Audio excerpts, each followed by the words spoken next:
उद्या मैदान होतंय, औंध येते या मायदेवीच्या यात्रेनिमित्त ओपनचं भव्य दिव्य असं मैदान होते आणि तिथं आपला बकासूर येणार आहे. आणि नक्कीच बकासूर येणार म्हटल्यावर त्याचा पहिरा तर महत्वाचा समजायला पाहिजे, कारण आता तुम्ही 2 महिन्यात मैदानात मागच्या बघितलंय. बकासूरचा जरा पहिरा थोडासा, बैल पहिलं होती चांगली, थोडीशी बैल टॉपची नव्हती ना पहिऱ्यामध्ये. तर एक नंबर तुम्हाला माहितीच आहे. आणि पोपटरावच्या पायाला पण लागलेलं त्या दिवशी, नाही तर सेमी काढलाच असता पोपटरावनं पण. पण असो, नक्कीच सगळ्यांना उत्सुकता लागली असेल की पहिरा कोणाचा आहे बकासूरचा उद्या. नक्कीच एक महाराष्ट्रातली टॉपची जोडी पळणार, एक अंदाजित पैर आहे ती. पैरा नक्की अजून फिक्स नाही, पण 3 पैर आहे ती, 3 पैर, 3 मधला एक पैरा असू शकतो. एक म्हणजे मागच्या व्हिडिओमध्ये सांगितलेलं मामांनी, ज्यावेळेस एका युट्यूबरनी व्हिडिओ घेतलेली त्यांनी सांगितलं की मामांनी की रायफल 81-81 आणि बक्कासूर ही जोडी या महिन्यात पाळणार आहे.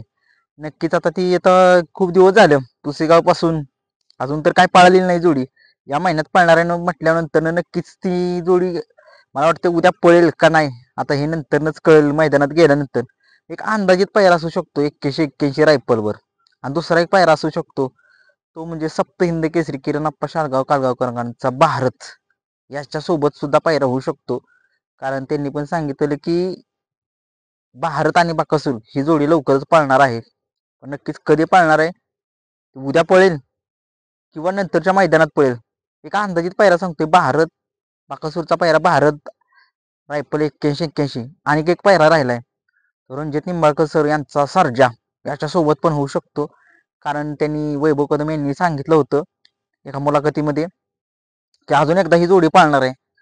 नक्कीच ती जोडी पळते का या दोन्हीतला बैल कोणता पळतोय. नक्की टॉपचे 3 पैरे सांगितले तुम्हाला बकासूर सोबत.